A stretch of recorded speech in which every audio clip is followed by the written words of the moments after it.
आदि में परमेश्वर ने आकाश और पृथ्वी की सृष्टि की। और पृथ्वी बेडौल और सुनसान पड़ी थी, और गहरे जल के ऊपर अंधियारा था, तथा परमेश्वर का आत्मा जल के ऊपर मंडलाता था। तब परमेश्वर ने कहा, उजियाला हो, तो उजियाला हो गया। और परमेश्वर ने उजियाले को देखा कि अच्छा है, और परमेश्वर ने उजियाले को अंधियारे से अलग किया। और परमेश्वर ने उजियाले को दिन और अंधियारे को रात कहा। तथा सांझ हुई फिर भोर हुआ। इस प्रकार पहला दिन हो गया। फिर परमेश्वर ने कहा, जल के बीच एक ऐसा अंतर हो कि जल दो भाग हो जाए। तब परमेश्वर ने एक अंतर करके उसके नीचे के जल और उसके ऊपर के जल को अलग अलग किया, और वैसा ही हो गया। और परमेश्वर ने उस अंतर को आकाश कहा। तथा सांझ हुई फिर भोर हुआ। इस प्रकार दूसरा दिन हो गया।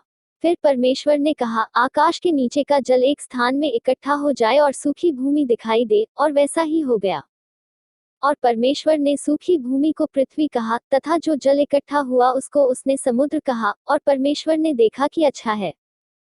फिर परमेश्वर ने कहा, पृथ्वी से हरी घास तथा बीज वाले छोटे छोटे पेड़ और फलदायी वृक्ष भी, जिनके बीज उन्हीं में एक एक की जाति के अनुसार होते हैं, पृथ्वी पर उगे, और वैसा ही हो गया।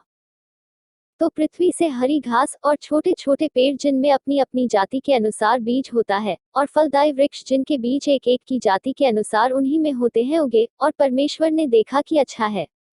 तथा सांझ हुई फिर भोर हुआ। इस प्रकार तीसरा दिन हो गया। फिर परमेश्वर ने कहा, दिन को रात से अलग करने के लिए आकाश के अंतर में ज्योतियां हों, और वे चिन्हों और नियत समयों और दिनों और वर्षों के कारण हों। और वे ज्योतियां आकाश के अंतर में पृथ्वी पर प्रकाश देने वाली भी ठहरें, और वैसा ही हो गया। तब परमेश्वर ने दो बड़ी ज्योतियां बनाई, उनमें से बड़ी ज्योति को दिन पर प्रभुता करने के लिए, और छोटी ज्योति को रात पर प्रभुता करने के लिए बनाया, और तारागण को भी बनाया। परमेश्वर ने उनको आकाश के अंतर में इसलिए रखा कि वे पृथ्वी पर प्रकाश दें, तथा दिन और रात पर प्रभुता करें, और उजियाले को अंधियारे से अलग करें। और परमेश्वर ने देखा कि अच्छा है। तथा सांझ हुई फिर भोर हुआ। इस प्रकार चौथा दिन हो गया।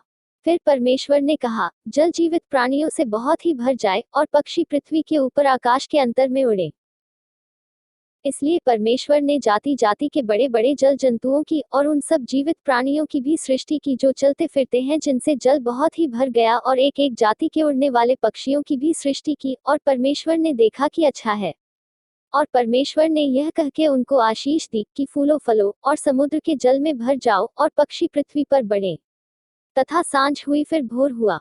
इस प्रकार पांचवा दिन हो गया।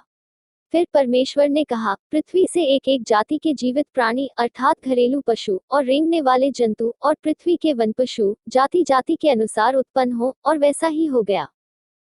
सो परमेश्वर ने पृथ्वी के जाति जाति के वन पशुओं को, और जाति जाति के घरेलू पशुओं को, और जाति जाति के भूमि पर सब रेंगने वाले जंतुओं को बनाया, और परमेश्वर ने देखा कि अच्छा है। फिर परमेश्वर ने कहा, हम मनुष्य को अपने स्वरूप के अनुसार अपनी समानता में बनाएं, और वे समुद्र की मछलियों और आकाश के पक्षियों और घरेलू पशुओं और सारी पृथ्वी पर और सब रेंगने वाले जंतुओं पर जो पृथ्वी पर रेंगते हैं अधिकार रखें। तब परमेश्वर ने मनुष्य को अपने स्वरूप के अनुसार उत्पन्न किया, अपने ही स्वरूप के अनुसार परमेश्वर ने उसको उत्पन्न किया, नर और नारी करके उसने मनुष्यों की सृष्टि की।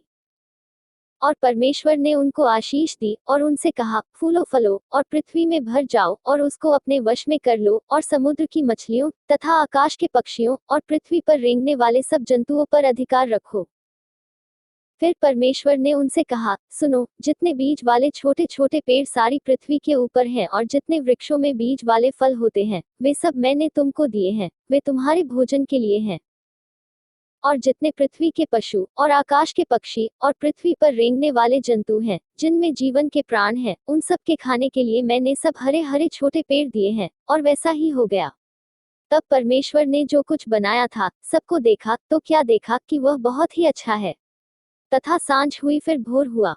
इस प्रकार छठवां दिन हो गया।